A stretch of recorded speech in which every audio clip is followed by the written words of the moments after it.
Saludos, bienvenidos a Palante Boricua con el auspicio de Claro, de Coca-Cola y de Metropistas. Y lo encontré. Estaba perdido y lo encontré. El encontrador de gente de Puerto Rico, el encontrador oficial de Puerto Rico, Nino Correa. Amén. Bienvenido a Qué bien Palante te quedó Boricua. eso. Tú estabas medio por ahí, llevaba unos meses por debajo del radar. Sí, yo estaba quieto en mi esquina y haciendo, tú sabes cómo es, Luis, tú me conoces. Y tú sabes dónde lo encontré, en Telemundo. Amén, eso es Hace así. 3 o 4 días voy yo Eso entrando así. a Telemundo, tarde como siempre, y me lo encuentro Amén, saliendo. eso Porque así. el día que te anunciaban que... Sí, sí. Y vamos a empezar por ahí, cuéntame, Sí. ahora tendremos Nino Mira. Correa televisivo. Sí, no, ahí vamos a estar los jueves en ese proyecto con Samira y las noticias. Y pues, ¿qué te puedo decir, Luis? Hace muchos años, tú sabes que desde la primera caminata de Raymond, pues hicimos como ese switch, esa familia, ¿verdad? Que dentro del gobierno, desde esa primera, que fue el reto aquel de Diplo, y llegó el abuelo, y ofrecieron por una cantidad de dinero, y ahí es donde Raymond acepta el reto, y el Banco Popular pues puso la cantidad, y empezamos en ese proceso, y era para esa caminata nada más, regresar, ¿verdad? De Ya Ponce. van como cuántas. 15 se hicieron y por ahí venimos con una nuevamente, con un proyectito bien bueno, donde el hospital oncológico se le ha sacado mucho provecho. Y tú sabes que cuando hay este tipo de necesidad, lo que es el cáncer y la gente ayudar, pues, ¿qué te puedo decir? Era una manera de tú llegar a la gente y pues yo me encargaba de todo lo que fuera la seguridad de esa caminata, desde el día 1 con todas las agencias del gobierno, las agencias de seguridad, conseguir los recursos. Y pues, ¿qué nos imaginamos? Se completó con mucho esfuerzo, era algo totalmente nuevo. Y ¿qué te puedo decir? Como que la sangre pedía, vamos a hacer otra, y siguieron haciendo y surgiendo inventos donde se caminó casi por toda la isla, se logró conseguir una cantidad de millones de dólares para el hospital oncológico, que todavía ese hospital sigue en un progreso donde ayuda en muchas ocasiones a tanta gente que tanto lo necesita en una situación bien difícil. Y pues era como una manera de rescatar, ¿no? Y ahí estuvimos hasta que se ofrece en estos momentos pues la oportunidad. Allí Elia Calvo pues me llama y me dice pues... Elia Calvo es la vicepresidenta o directora de Relaciones Públicas de Telemundo. Eso es así. Y entonces, pues desde que estaba José Cancela, siempre habíamos hablado de hacer algo más donde pudiéramos llegar a la gente de esa manera. Y cuando ella me llama y me dice, mira, vente para acá, vamos a hablar, vamos a dialogar y quiero saber qué es lo que tú estás haciendo. Hablamos de lo que pasó con las redes sociales, como te comentaba. Mis hijas, pues... ¿Qué pasó? No, pues me lo comentabas a mí, pero no al público. ¿Qué te puedo decir? Mis hijas, estamos hablando de cómo hacer algo que a través de las redes sociales pudiéramos llegar a darle unos mensajitos sencillos en unas capsulitas y unos videitos pequeños, bien criollizados, ¿no? a la comunidad. Y cómo en la preparación no de temporada de huracanes, sino que estamos viendo cómo la naturaleza por todas partes, Luis, lo vemos, y cómo llevamos el mensaje y despertamos que esa preocupación que siempre noté todo el tiempo que estuve en el gobierno, que la gente siempre te hace este tipo de preguntas. Y pues una de mis nenas dice, pues mira, vamos a hacer algo y vamos a grabarnos un videíto aquí. Y, pues, ¿Y qué grabaron? ¿Qué grabaron? Pues mira, fue el comienzo de todo lo que está pasando el día de hoy, donde íbamos a presentar cuál era el propósito, era lo que queríamos inicialmente. Pues donde yo estoy, pues Nino está aquí, en su casa familiar con mis hijas, mi esposa. Cómo vamos a hacer este tipo de enfoque donde en cositas sencillas, llevarle este mensajito sencillo a la gente para que lo recibieran. Tengo mi nena mayor, Alay, y Yadelmari fueron las de la idea, y mi yerno Javier. Y Yadelmari dice, pues vamos a hacer un videíto aquí, algo bien sencillo, a ver cómo nos sale. Y entonces, pues, fue como que natural todo. Grabamos eso y se pusieron de acuerdo. Entonces, en un momento dado me dijeron, mira, Facebook es más de adultos, vamos a hacerlo en Facebook primero y Instagram, que es más de juventud. Y pues vamos a tirarlo. La cuestión fue que lo grabaron. Oye, salió. Pues dale like y síguenos. Y qué sé yo, qué más. Y qué te puedo decir. Lo grabamos jueves por la noche. El viernes al mediodía ellos tomaron la decisión de de que lo vamos a tirar a esa hora. Pues lo tiraron y como a las 2 horas me llamó mi esposa y me dice, mira, ya va por 50,000 views. Eso siguió aumentando y la gente como que fue algo como que Bueno, un que boom. tú estabas desaparecido. No, sí, exacto, en cierta manera. De momento Pero encontraron. fíjate algo, Luis, yo lo que pienso es que, o sea, cuando el sábado nos llaman y veo que los periódicos y los medios comentan de que Bueno, había un en millón menos de de views, ¿no? 1,326,000 views y estamos hablando de que en menos nada, más de 100,000 seguidores. Y en ese sentido, pues nos quedamos como que, wow, ¿qué es esto? En Instagram, más de 30,000 y yo, wow, Dios mío. Entonces nos pusimos bien felices y yo digo, bueno, pues es la manera de llegar. Pero por el otro lado, yo le comentaba a mi esposa y le decía, esto significa que hay gente que está esperando, aunque tú le digas lo mínimo en algo, que pueda aportar a lo que es el plan familiar, la preparación, temporada de huracanes, los terremotos, el COVID, cosas que la gente se hace tantas preguntas y pues tomamos en consideración cuadrarnos y semanalmente tirar unas capsulitas y unos videitos y más adelante seguir, ¿verdad?, aportando. Todo el mundo quiere a Nino Correa. No, ¿Por qué? pues No, mira, debe haber alguien debe haber alguien que no te quiera. Está bien, No, sí, bueno. pero tú sabes lo que te estoy diciendo. O sea, sí, yo creo claro, que tú eres claro. una claro. de esas figuras, no una de esas figuras, de las pocas figuras. O sea, este país está polarizado y dividido. Sí. Y como que todo el mundo, Pues mira, de verdad. ¿a qué tú lo cuál es la Bueno. clave? Pues yo quiero que me quieran, yo quiero ser como, mira, cuando yo era chiquito había bueno, yo quisiera ser un winner Oscar Mayer. Sí, me acuerdo porque de todo el eso. mundo tendría que quererme, o Que algo así quererme. decía él. Y a ti te quiere todo el mundo. Mira, ¿qué te puedo decir, Luis? Yo recuerdo, vengo de una familia de 10 hermanos. ¿De dónde tú eres? Yo soy de Carolina, mi mamá es de Loíza Aldea, mi papá de Río Grande, Loíza también. Nosotros somos 10 hermanos. 10. Ya quedamos 8. O sea, para comer había que pelear. Eso es. Pero, ¿qué te puedo decir? Papi estuvo 38 años en el ejército. Estuvo toda su vida prácticamente en el ejército. Pero tú te criaste.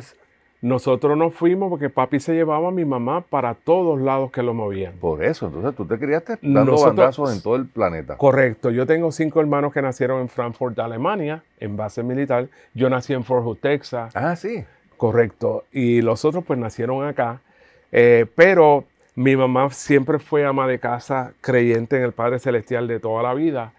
Y papi cogió tan en serio el ejército que quiso hacer un ejército con mami. Yo siempre lo he visto de esa manera. ¿Y qué te puedo decir? Mami siempre con poner a Dios sobre todas las cosas por delante. Mami en muchas ocasiones fue papá y mamá prácticamente, Luis. Porque papi no estaba. Papi vino a vivir con nosotros y papi era como un nómada. Después que él salió de veterano, el trabajo que él hacía en el ejército era adiestrar y capacitar lo que es las tropas del ejército. No, fuera, en diferentes bases. A papi lo movían a muchos lugares. Por poco yo nazco en Japón. ¿Tú te imaginas? Tú con cara de chino estás no, como que fuerte. fuera una locura, de verdad sería una locura. Y entonces, pues, ¿qué te puedo decir? Mami siempre nos crió en esa línea y de esos 10, así ¿dónde crecimos. caes tú? Yo soy el número 3. Tengo 6, somos 6 hermanas, 4 varones. Tengo 2 hermanas mayores y yo soy el primer varón porque el primer hijo que tuvo mi mamá, pues falleció. Ese hubiera nacido sí en Japón. Y entonces, pues, papi, donde quiera que lo movían, seguida cogía a mami, se la llevaba, nunca la dejaba en la base. Tenían esa opción y entonces a papi está en Japón, lo mandan a mover a Texas, a la base, a Fort Hood. Y pues me dicen que mami bajó del avión directo al hospital y ahí nazco yo. Y papi, pues, para la base. Y pues, ¿qué te puedo decir? Pero tú no te metiste en lo militar. No, tengo un solo hermano que lamentablemente hace 3 años falleció en Orlando, no sé si te recuerdas, estuvo 22 años en el ejército y su pasión era las motoras. Y lamentablemente en Orlando, en International Drive, parado en una luz, un vehículo prácticamente le pasó por encima y me tocó esa situación difícil de ir. Mi sobrino, que también siguió esa línea, tuvo un tiempo de Navy SEAL. Me tocó irlo a desconectar porque él no podía. Y 5 días antes que ese 9 de julio del 2020, cuando la gobernadora Wanda Vázquez me nombra, estábamos nosotros enterrando mi hermana menor de los 10 hermanos que fallece de cáncer, Luis. Uf. Y pues, ¿qué te puedo decir? Todas me han tocado en términos de uno ser, pues, esa figura que quizás mi padre en muchas ocasiones no estuvo, pero Pero ¿por qué? Me da curiosidad, ¿por qué no lo militar? Porque no mira, fue algo que tú dijiste. Usualmente los hijos, más o sí, menos, pues, ven sí. los role models. Pues mira, yo me llegué a enlistar, pero pues Sí, nunca me... estuviste en el... Sí, yo me llegué a enlistar cuando era que tú cumplías la edad y tenías que aquel carteloncito, llenarlo y dejarlo en uno de estos sitios. Me recuerdo que fue en Plaza Carolina que lo llevé, pero nunca me llamaron. Ahora siempre, y pienso que esa línea la tuve, porque desde mis 14 años entró a lo que era la defensa civil. Y de ahí, pues era chévere porque los sábados, pienso yo que mami, para no tener a todos los muchachos en la casa, nos daban la oportunidad y en el municipio de Carolina, que fue donde prácticamente estuve de voluntario muchos años, y ahí fue que me hice, fue el comienzo de todo. Antes de llegar al estado, pues los sábados iban y te buscaban en una guagua, el que estaba de director hasta que iba a la escuela y te llevaba hasta el barbero. Si ¿sabes? Era una línea como esa cosa así. Cuasi-militar, Cuasi pero era militar. defensa civil. Defensa civil. ¿Quién era el director de Carolina en esa época? Si te Wow, acuerdas. para aquel momento era Roberto Bonilla. Y Carolina era, el alcalde era Roberto Iglesias. Estamos hablando del 80. Ha llovido, del era 80 al 84. 78. Yo Por entré ahí. en el 78. Sí, porque Roberto Iglesias pierde en el 84 y entra Sí. a Ponte. Exacto. 85. Y pues cuando entró don José Aponte, que lo conocí como maestro en la Carlos F. Daniels. en la vocacional, sí. Yo me apasionaba porque viene de la sangre también por parte de mi mamá y por parte de mi papá, la música y por el otro lado el trabajo de banistería y esas cosas. Vamos a la pausa. No sabía que habías estudiado ebanistería con don José Aponte de la Torre. Para los que no lo sepan, el alcalde, el legendario alcalde de Carolina, Ujú. era maestro de ebanistería en la Carlos F. Daniels, Eso es justo así. antes de ser alcalde. Eso es así. Vamos a la pausa.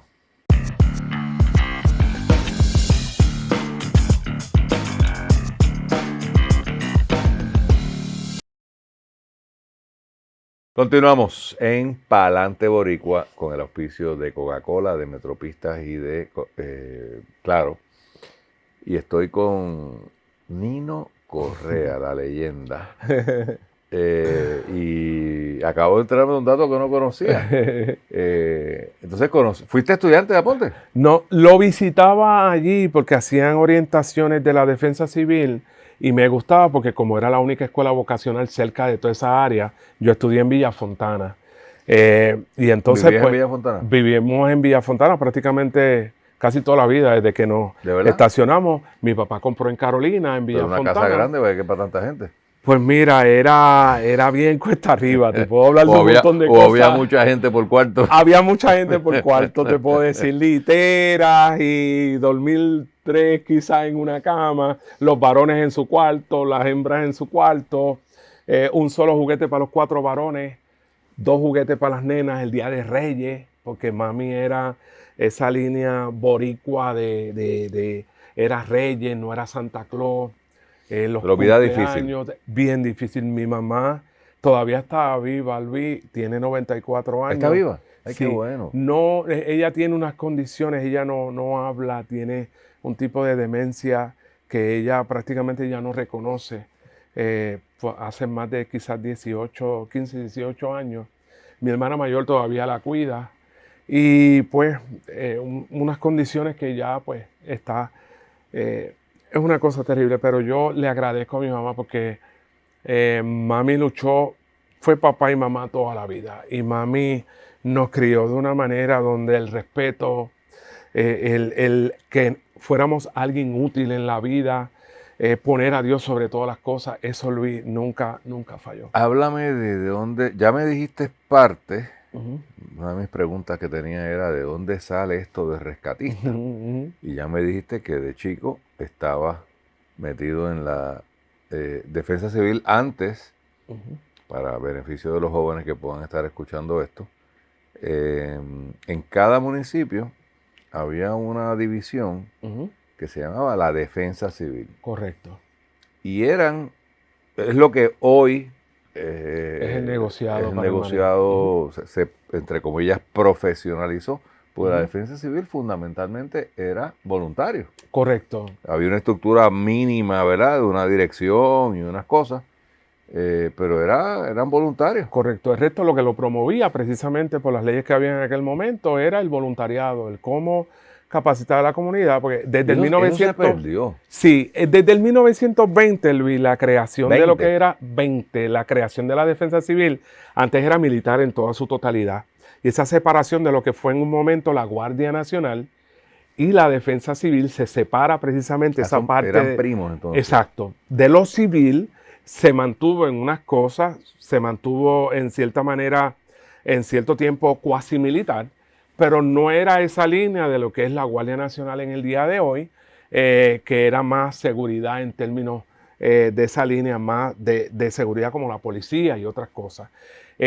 Promovía más el voluntariado y existían opciones más para la juventud, el cómo la juventud podía ayudar y te daban training, te daban talleres, donde después cuando tú cumplías tus 18 años tenías la oportunidad de ya empezar a salir a lo que eran situaciones de emergencia y cuando habían tipos de eventos de desastres naturales, como yo viví, David, Federico, Hugo, todas esas líneas. ¿Y dónde empieza esa imagen o sea, porque Dino Correa para mí es rescatista. Sí. Yo no sé cuándo yo te conocí. Sé que fue hace muchos años. Sí, llevamos muchos años. Muchos, sí, wow. Ha llovido un poquito. Ha llovido un poquito. Gracias a Dios no soy inundado nada. Pero yo te asocio con el tema de que haya una tragedia en un río, claro. Y hay que buscar a alguien, y allá estaba Nino metido hasta aquí. Amén. Amén. Buscando a la gente. Claro.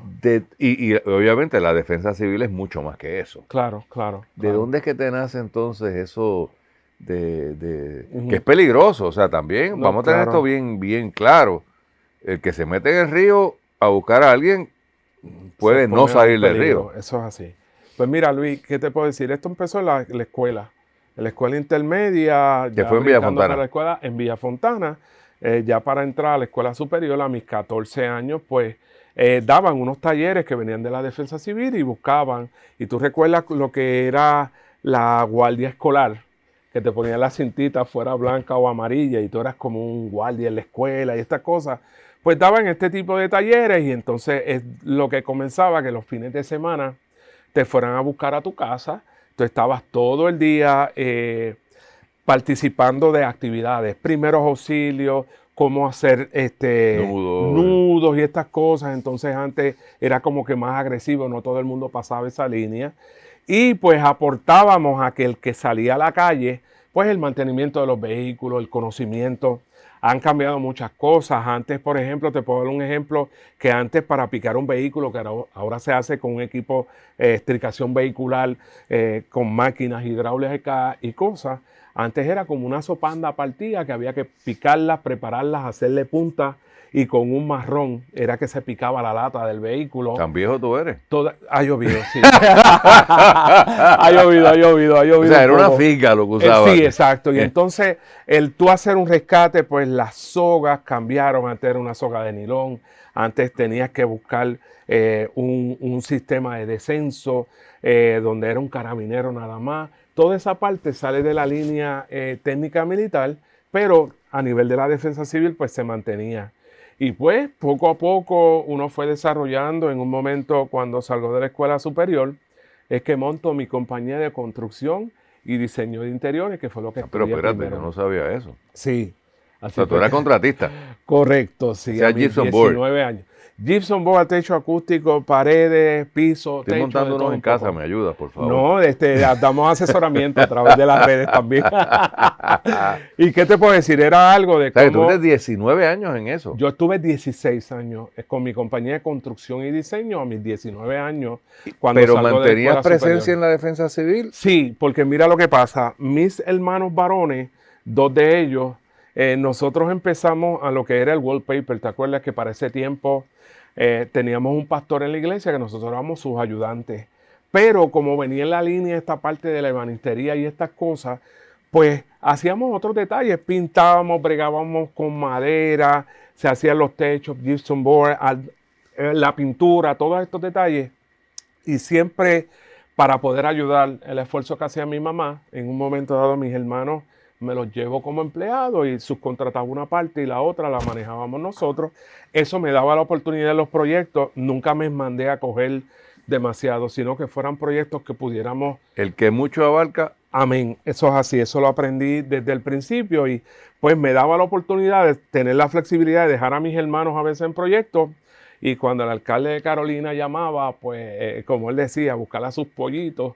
Y cuando para aquel momento las personas que estaban, don Heriberto Acevedo, después don Epifanio Jiménez, que de verdad nunca trabajé directamente con él, pues yo entró a la agencia estatal cuando está Miguel Santini, de interino el último día, porque don Epifanio se había ido a hacer política, es donde yo entro por contrato a la agencia.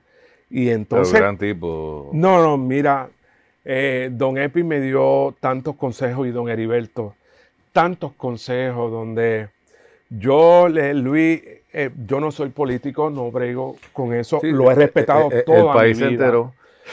Yo no me atrevía, porque antes me decían, eso te puede traer dificultades. Y pues mira, yo esto, porque realmente cuando hay una situación de emergencia, siempre he dicho que la política pública de lo que es manejo de emergencia es atender la emergencia cuando toque. No debe de haber cambio.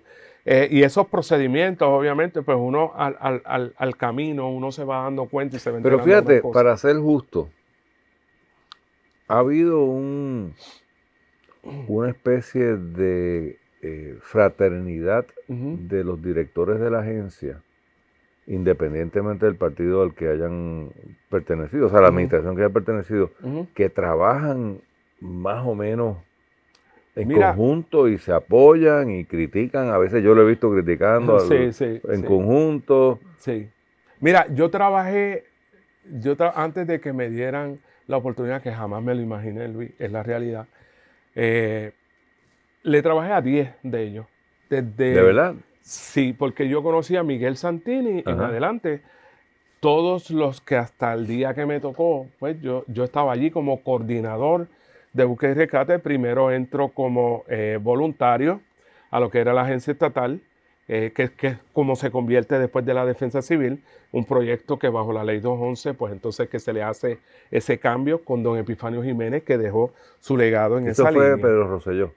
Sí, correcto. Para Pedro Rosselló, don Epifanio era el director, Pedro Toledo pero es cuando se crea la agencia como tal, como la conocemos hoy. Hay una ley, pues se enmiendan, se pasan unos procedimientos y bajo la ley 211, firmada en agosto del 98, es que don Epifanio Jiménez pues la deja y ahí es donde se crea lo que es la Agencia Estatal para el Manejo de Emergencias.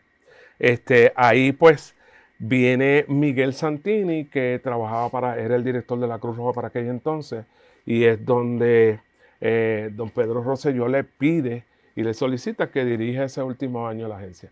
De ahí en adelante fue que me tocó. Vamos a una pausa y regresamos.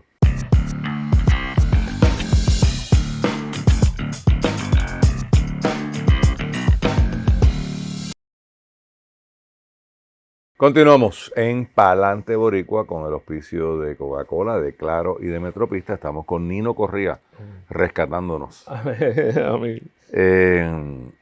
Me estabas contando que estuviste 10. Antes de que me nombraran 10, pasé por 10 directores de la agencia. Cada uno de ellos, pues, tiene su manera como administrador al fin, una responsabilidad, unos tiempos totalmente distintos. Pero todo el tiempo estuviste a cargo Sí, entré como auxiliar de manejo de emergencia primero. Espérate, me perdí.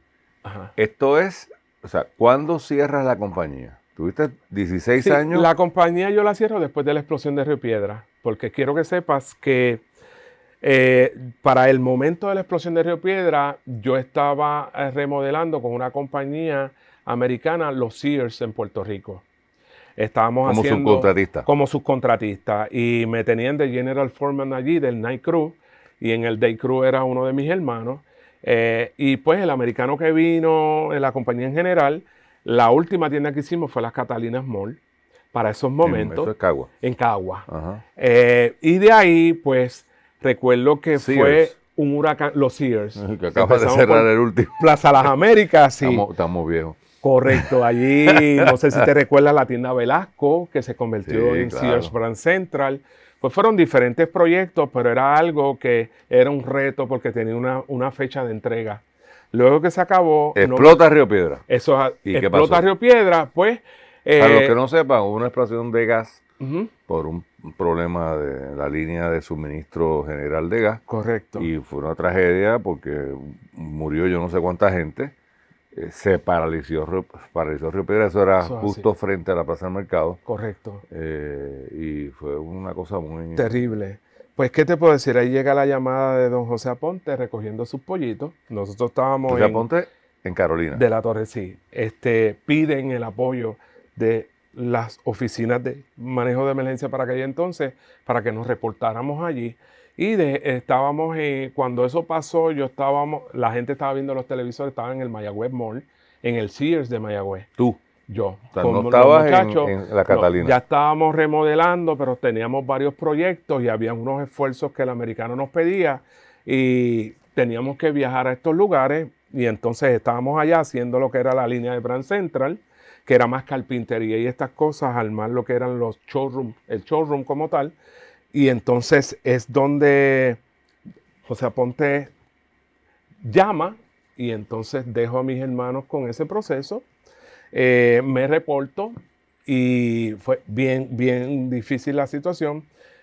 Fui en varias ocasiones, pero cuando inauguramos, luego de la explosión de Río Piedra, en esos meses, el último de las Catalinas Mall, el americano dice, acaba de pasar el huracán Andrew, si mal no recuerdo, por la Florida, y había un paquete de tiendas que había que remodelar, y nos dice que todo el que quisiera irse para allá, pues tenía trabajo seguro. Mis hermanos se fueron, y después de esto estuve un año, en el 98, mi hermano menor, pues... Pero te fuiste para Florida. Para la Florida, casi un año. Te fuiste allá para poder ayudar a mi hermano a que montara la compañía allá y ellos pudieran seguir trabajando y se establecieron hasta el día de hoy, todavía están allá. Tengo un hermano en New Jersey, trabaja con una compañía que hace piscina y mi otro hermano que sigue todavía trabajando, hace sus trabajitos, sus cosas allá.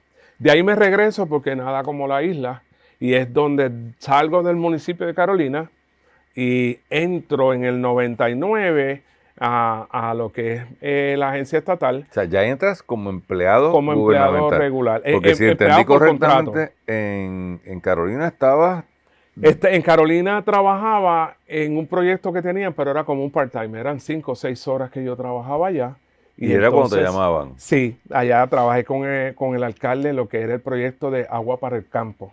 Ah, Se yo me acuerdo. distribuía agua para el si campo. fue un acueducto municipal. Y yo creo que es el único que había. Eso es así. Yo tenía mi licencia de conducir categoría 9 y me asignaron un camión. Pero también pues respondía a lo que eran las emergencias allá. Y de ahí pues cuando me fui para allá afuera renuncié, pero cuando regreso es que me ofrecen como auxiliar de manejo de emergencia en un proyecto en el 99 que era de terrorismo. ¿Cómo? En el comienzo de lo que eran estas cosas del terrorismo, éramos 2 empleados y una persona que se llama... Pero esto es en estado. En el estado. estado Ya. Correcto. Entonces se iban a dar unas capacitaciones y unas cosas para ir preparando lo que era el gobierno estatal en términos de esto y se daban unos talleres y se daban unas capacitaciones.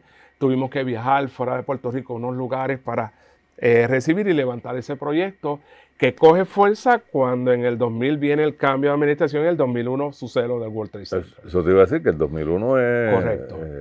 Pero ya teníamos el cambio donde Pedro Rosselló que ya tú eras experto en el tema.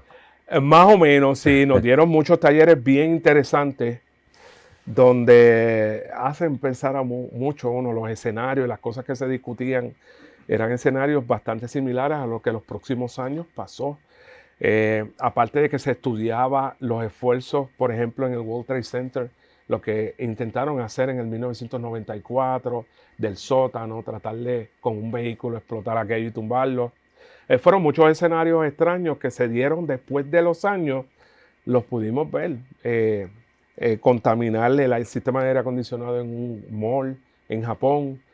Fueron eventos bien de esto, pero ya venía una capacitación corriendo y fui parte de ese esfuerzo en la agencia estatal. Cuando entra Sila María Calderón de gobernadora, entra doña Iliana Rivera Gómez a la agencia a dirigir, y ese primer año pues ella me da el puesto auxiliar de manejo de emergencia.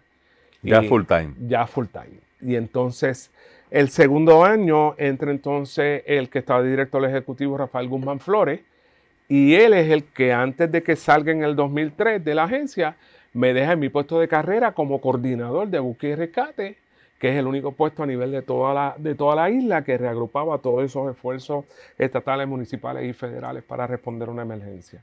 Y de ahí es que entro como el encargado del grupo de búsqueda y rescate urbano de Puerto Rico, luego que después del World Trade Center, pues se siguiera por las situaciones que había organizando la parte de rescate en Puerto Rico. ¿Cuál ha sido la experiencia más difícil que has manejado como rescatista?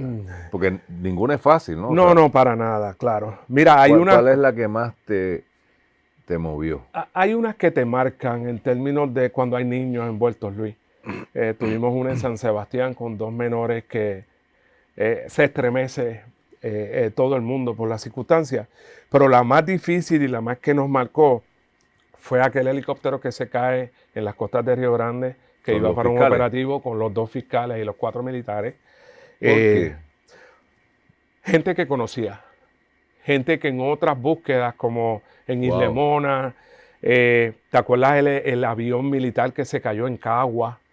Que ese operativo para recuperar los cuerpos fue bien cuesta arriba, y el proceso de sacarlos de aquella montaña por aire fueron operativos que junto con la Guardia Nacional pues fueron gente que conocí, pilotos, el coronel. Gente que tú conocías. Sí, el coronel. Yo no había pensado eso nunca, ¿no? No, que pues mira. Uno piensa, pues, que tú vas a buscar a alguien, es Doña Pancha, y se cocotó y la sacaste. No. Pero no es lo mismo ir a buscar a alguien para con nada. quien tú habías... Allí falleció el coronel Torres de la Guardia Nacional. Ese señor me recordaba mucho a mi papá. Esa línea GI de las cosas deben de ser de la manera correcta. Y aquí cuando empezaron a salir aquellas unidades especiales para Kuwait, venían aquí a Puerto Rico a capacitarse, y es donde a través de Rafael Guzmán Flores me dan la oportunidad con un grupo de compañeros dar un adiestramiento especializado a los military police que iban a ir a una misión allá, donde le dimos un adiestramiento de estricación vehicular para poder aportar a las situaciones que ellos surgían allá. Que eso pasaba mucho porque habían estas bombas caseras o que iban dirigidas a vehículos que... Exacto. Y entonces, pues como estos convoys pasaban por áreas urbanas, pues ellos establecieron ese plan de trabajo y me dieron la oportunidad de preparar eso, y la persona, eso era para cuando estaba el general Vicente, y el segundo al mando era Torres. Y días antes había unas actividades que hacían en la Guardia Nacional y estuve compartiendo con él. Aparte de el piloto Carlos Acevedo, que en Islemona fue el que nos iba, nos buscaban, nos traían. En el avión que te dije que cayó en Cagua, también la recuperación de esos cuerpos, eran esas personas. Vamos a una pausa. Cuando regresemos, compártenos qué sentiste cuando a tu amigo, o tal vez amigo, o tu amigo, a tu conocido, a esta persona con quien tú tenías una relación, pues lo encuentras. Vamos a la pausa. Dale.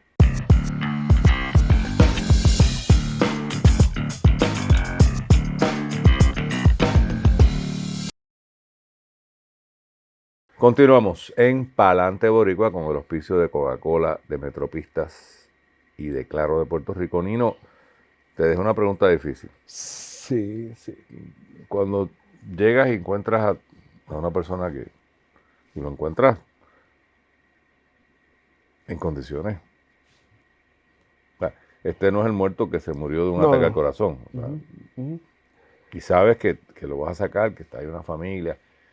¿Cómo se maneja eso? Pues mira, más Para uno cuando no echarse a meterse sí, a llorar allí no, y sí, volverse una más cuando porquería. son militares, Luis. Yo recuerdo el general Vicente, el grupo de trabajo que estaba ahí, cuando se logró recuperar. Esta búsqueda duró 32 días. ¿Ese Eso es fue un cuál? 20 de diciembre, ese helicóptero cuando cae. El de los fiscales. Correcto, 32 días. Todos los días llegaban piezas a la orilla. Había un procedimiento para tú levantar esas piezas Piezas del del helicóptero. helicóptero. Pero no se sabía en dónde realmente estaba lo más importante, que es lo que tú levantas para efectos de investigación. Los motores, los rotores, las transmisiones, en la cabina del piloto.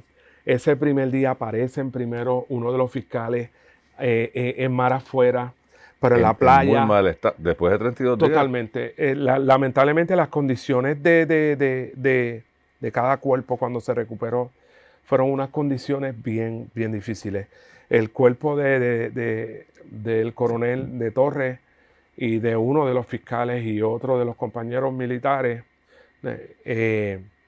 donde se encontraron pegados a Río Grande, el procedimiento de tú sacarlo de donde están y verlo en esas condiciones es una cosa que te deja, es difícil, porque te puedo decir que no importa el corazón que pueda tener una persona, te estremece, y más cuando tú los conoces. Por eso, Y ese es el dato adicional, exacto, ¿no? O sea, no es una persona, no, es es alguien que tú conoces y verlo bajo esas condiciones donde ese helicóptero se expuso a un peligro horrible, terrible, y había una investigación. Luis, groundearon todos los helicópteros de ese modelo a nivel mundial. Y yo tenía una contraparte allí, siendo el Incident Commander del Estado, con una parte federal donde del Pentágono de los Estados Unidos había que antes de las 11 de la noche enviar un informe del día. Y todas las noches. Todas las noches, no podía fallar. Y había una unidad especial que trajeron de unos ingenieros, y había en la base de la Muñiz unas personas que todas las piecitas donde aparecieran había que plotearlas, sacarle fotos, meterlas en una bolsa dependiendo del tamaño, llevarlas a esa unidad donde ellos lo metían en una computadora y ellos verificaban a ver de dónde salía y de dónde estaba ubicada. Y todo ese procedimiento, más de 55 municipios que participaron, más de 32 agencias estatales, 19 agencias federales, donde era bien dinámico, bien difícil, más de 500 personas entre aire, mar y tierra, y que no apareciera eso 32 días después. Eso fue un 20 de diciembre, pasamos Nochebuena, aquel temblor que hubo en Nochebuena, allí estábamos. Santa Claus, despedida de año, Reyes, las octavitas. ¿Por qué tan difícil encontrarlo? Habían unas condiciones marítimas bien difíciles. Federizaron toda el área estaba controlada, inclusive vía satélite, donde ni los pescadores de Loíza ni nadie podía entrar allí al mar. Y donde cayó esa cabina era a donde estaba, era como una corona, como le llaman, una corona, un reef de piedra, donde no permitía. Allí cerca, en un día sacamos un jet ski que en dos cantos prácticamente salió, por poco los muchachos se matan. Había un nivel de seguridad que había bien elevado. Se tomaba y se considerara muchas, ¿verdad? Desde las 5 de la mañana tú estar allí hasta las 11 de la noche.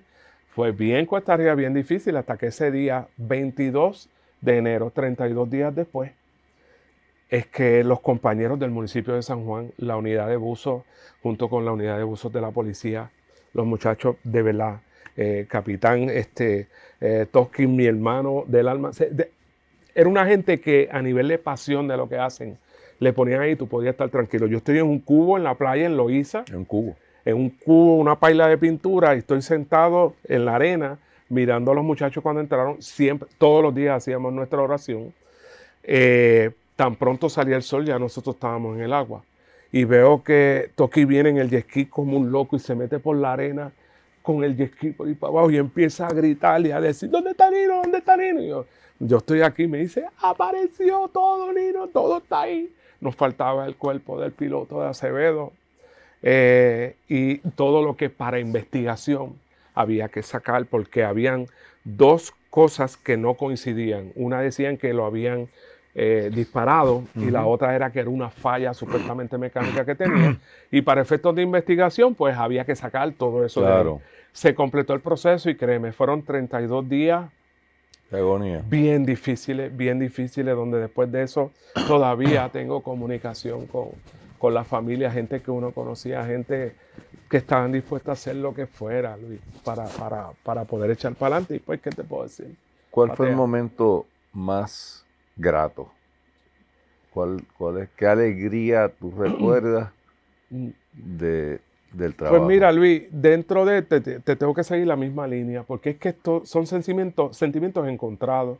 Tú tienes por un lado, ¿verdad?, la dificultad de lo que estás viviendo, por el otro, esa gratitud que Dios te da cuando tú recuperas, cuando lo que estamos buscando, especialmente las situaciones que son en el mar, son las más difíciles. Sí. Sí, porque en muchas ocasiones tú no encuentras, y que la aceptación de una familia donde no vamos a entregar lo que uno quisiera drena, y por eso es que uno tiene que, cuando estas cosas pasan, que la familia sienta que tú eres parte de ello, y ese sentimiento, el compartirlo, el hablar claro, porque no hay nada que esconder. En muchas ocasiones esa ansiedad de que siguen pasando días caen sobre la familia, es difícil.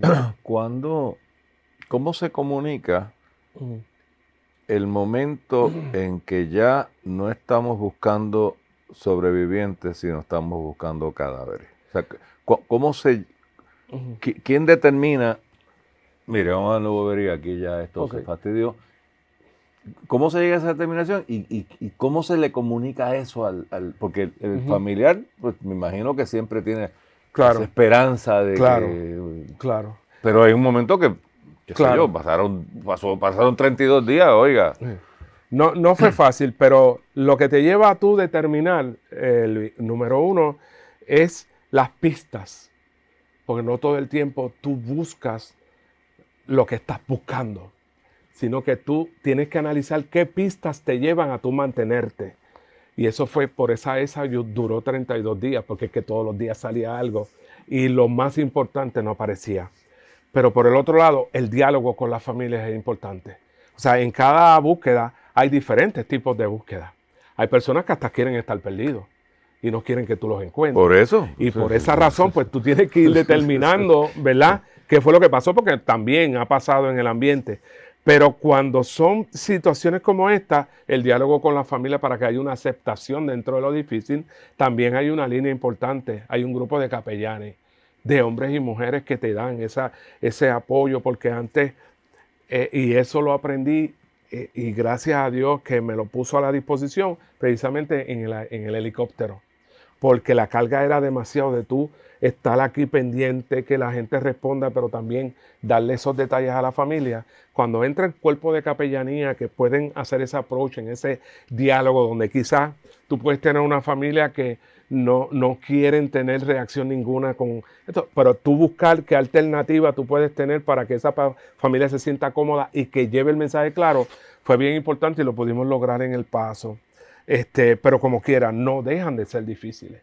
Todavía hay búsquedas que nos patea, porque no es que tú puedas tirar la toalla y es hasta aquí, sino que todo depende. Ha pasado de todo y no quiero entrar en morbosidad porque pasan cosas. Sí, bueno, recientemente, no aquí, en Texas, hubo unos incidentes que nos implican, porque hubo una familia de Puerto Rico que cuando estamos grabando aparecieron ayer o hoy mismo los últimos dos cadáveres de esa familia.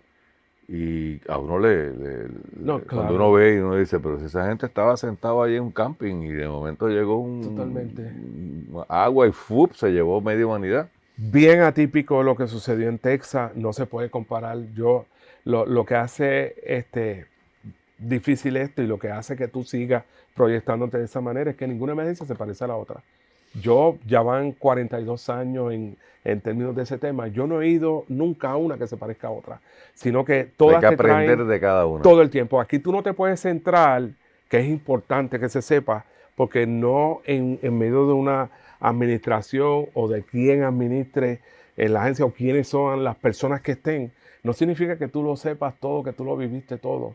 El día que uno se encierre en que todo lo sabe es el día que más cercano Hay tú que puedes meterte estar la pata. a cometer un error. Pero eso es ley de así. vida. No, definitivo. Hay de todo, como dicen en la viña del Señor, y de todo uno aprende y uno captura lo que sea necesario para tú poder seguir. Proyecto de Telemundo, háblame de nuevo. Amén. Vamos a seguir dando estos tips. Es un amarre con lo que estamos haciendo con las redes sociales. ¿Sale Por ahí cuándo? vienen otras cositas. El jueves salgo con Samira la primera intervención, y en día a día vamos a tener otra. Y vamos a estar esos tips a la gente que por favor, Luis, se mantengan, y a través de ustedes también, mano, que se mantengan eso que es el plan de emergencia, el plan familiar.